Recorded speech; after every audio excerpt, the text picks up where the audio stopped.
तो ये क्वेश्चन है, consider the following countries: Austria, Bulgaria, Croatia, Serbia, Sweden and North Macedonia. So how many of the above are members of North Atlantic Treaty Organization? तो उस question पे आने से पहले हम लोग समझते हैं कि नाटो जो है वो स्टैब्लिश कब हुआ था 1949 में by the signing of North Atlantic treaty, और इसे वाशिंगटन ट्रीटी भी कहते हैं. The 12 founding members of alliance पर Belgium, Canada, Denmark, France, Iceland, Italy, Luxembourg, Netherland, Norway, Portugal and UK and of course the US. तो ये रहा हमारा. एंड और ये है हमारा लिस्ट जो 32 मेंबर कंट्री का. Sweden is the most recent country to have joined. और ये हमारा स्टेट पीसीएस बिहार का ये क्वेश्चन था कि which of the above is recently joined. तो ये स्वीडन था आंसर. यहाँ हम लोग देख सकते हैं joined after cold war: Republic, Hungary, Poland, Bulgaria, Estonia, Latvia, Lithuania, Romania, Slovakia, Slovenia, Albania, Croatia, North Macedonia ये 2020 में ऐड हुआ है. फिनलैंड एंड स्वीडन 2023 और 24 में ऐड हुआ है. तो यहाँ देखिए ग्रीस है 1952 में, टर्की है, जर्मनी है, स्पेन है, and this Canada, Denmark, France. ये जो फाउंडिंग मेंबर है they are 12 founding member. Luxembourg में इसमें आता है. तो हमारा ये देख सकते हैं बल्गेरिया है यहाँ पे, क्रोएशिया भी है, स्वीडन भी है, नॉर्थ मैसेडोनिया जो हमने देखा 2020 में ऐड हुआ है, ये 2023 में ऐड हुआ है, लास्ट लेटेस्ट मेंबर है.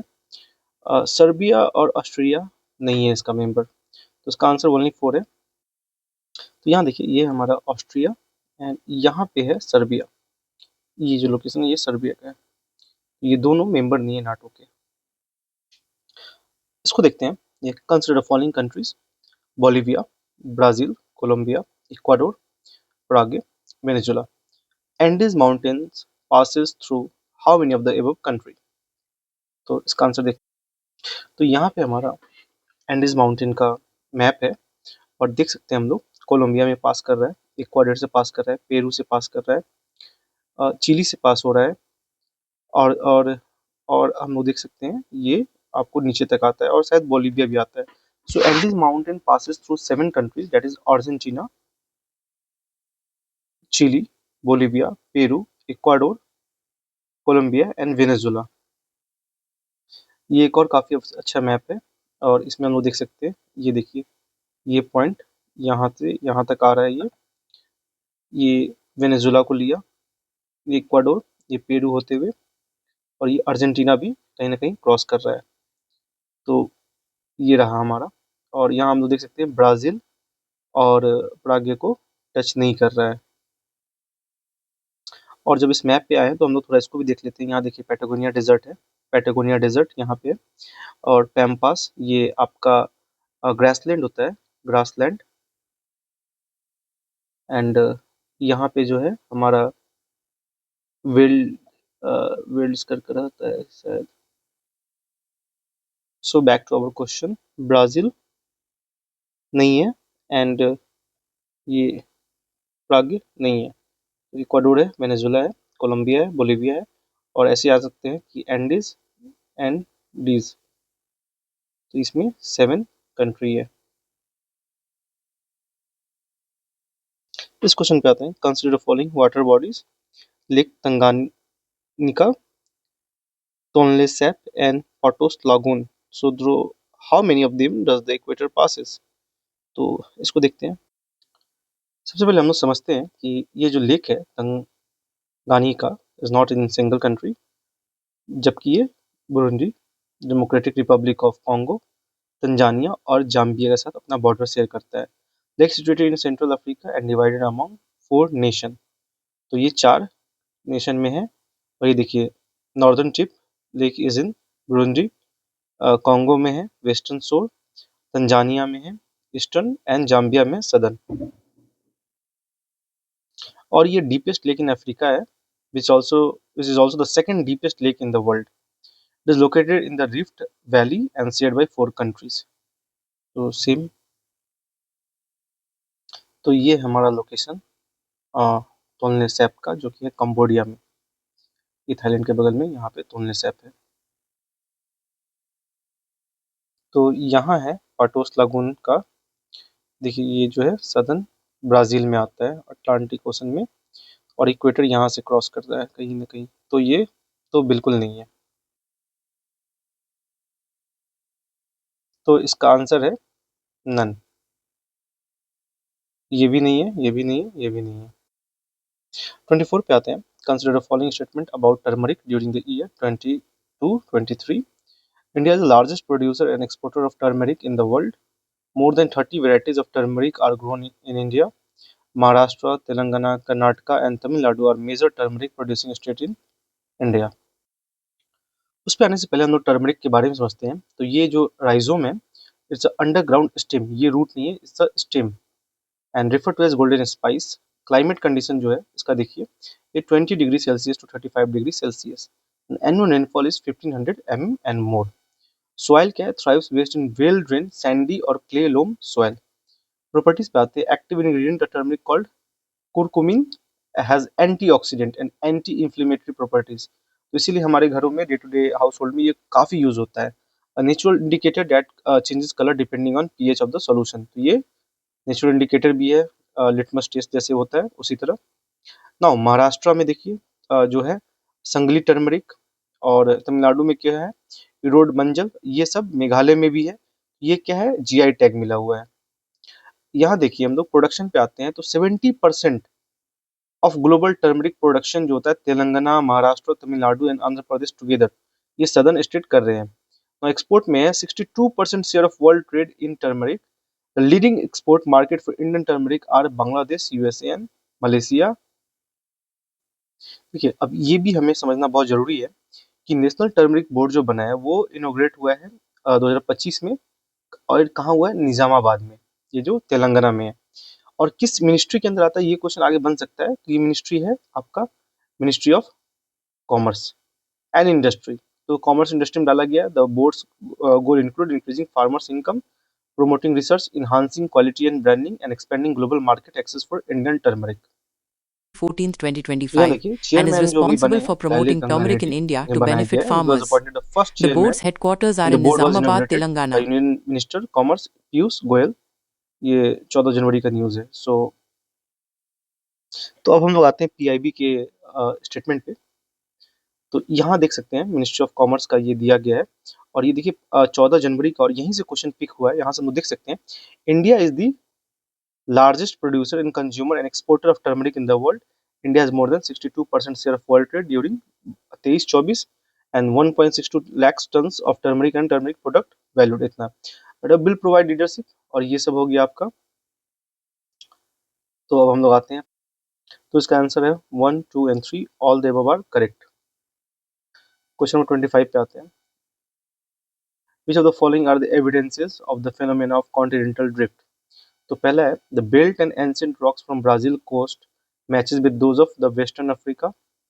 The gold deposit of Ghana are derived from the Brazil plateau when the two continents lay side by side. The Gondwana system of sediments from India is known to have its counterpart in 6 different land masses of southern hemisphere. तो इस पे आते हैं।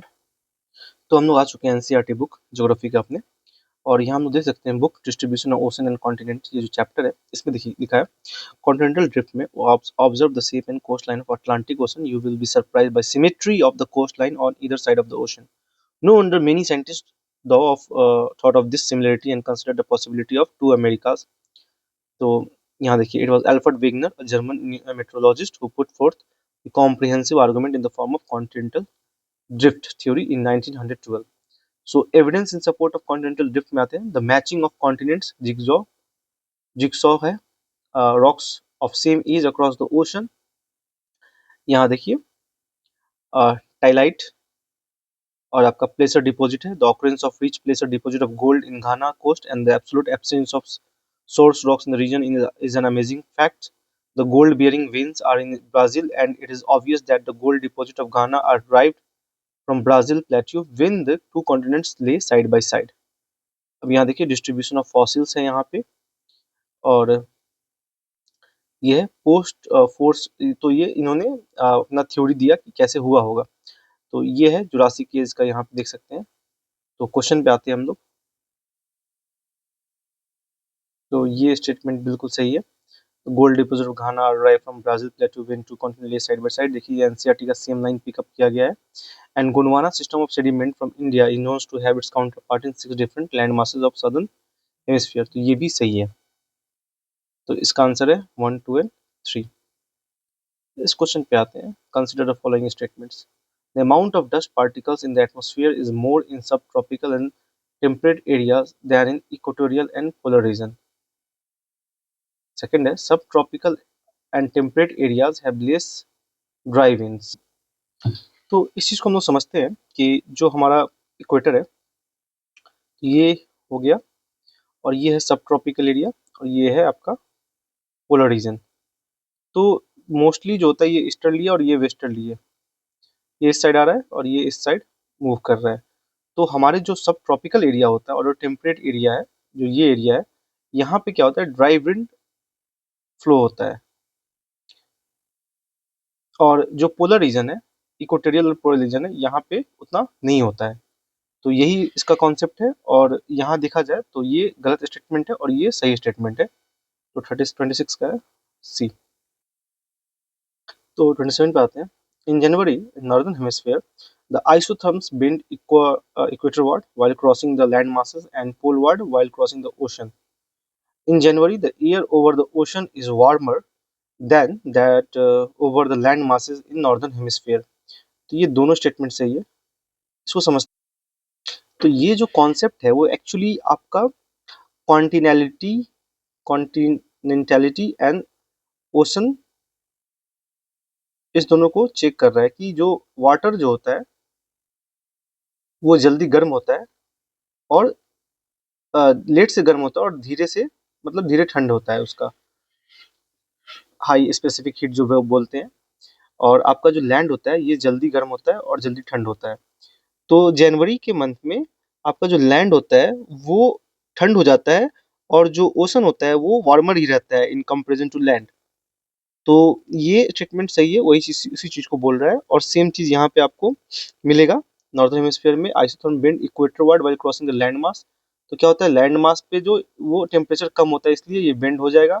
और पोलवार्ड क्या होता है crossing ocean, तो ओशन को होता है तो वो उस साइड जाएगा। तो यही कॉन्सेप्ट है, इसको आप अगर चैप्टर एनसीईआरटी पढ़ते हैं तो आपको ज्यादा समझ में आएगा। तो इसका आंसर हो जाएगा ए, बोथ करेक्ट। 28 पे आते हैं। In the context of effect of water on rocks, chalk is known as very permeable rock, whereas clay is known as quite an impermeable or least permeable rock. Chalk is a porous and hence can absorb water, ये correct है। Clay is not at all porous, तो इसको देखते हैं।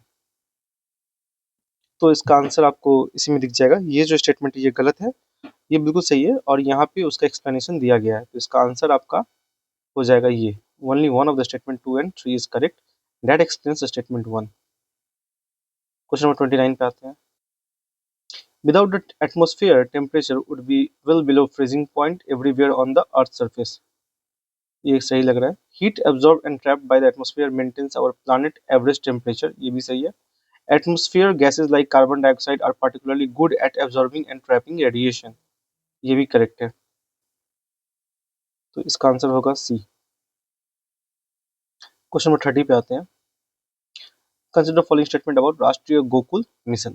So it is important for the upliftment of rural poor, as majority of low producing indigenous animals are with small and marginal farmers and landless laborer. It was initiated to promote indigenous cattle and buffalo rearing and conservation in scientific and holistic manner. तो हम लोग है department of animal husbandry and rearing के official site पे, और यहाँ पे हम लोग देख सकते हैं ये राष्ट्रीय गोकुल मिशन के बारे में लिखा गया है। Is being implemented for development and conservation of indigenous bovine breeds since December 2014. The scheme is important in enhancing milk production and productivity of bovines to meet growing demand of milk and making dairy more remunerative to the rural farmers of the country. The scheme is also continued under the umbrella scheme राष्ट्रीय पशुधन विकास योजना from 2021 से लेकर 26 के बीच with a budget outlay of 2400 crore. So the RGM will result in enhanced productivity and benefit of program percolating to all cattle and buffalo of India, especially with small and marginal farmer. This program will also benefit women in particular since 70% of worker involved in livestock farming is undertaken by women. तो यहाँ हम लोग देखते हैं objective क्या है, to enhance productivity of bovines and increasing milk to propagate use of high genetic merit bulls for breeding purpose, to enhance artificial insemination coverage through strengthening breeding network, to promote indigenous cattle and buffalo rearing conservation scientific and holistic manner. तो यहाँ पे दोनों statement आपका सही होता है, both 1 and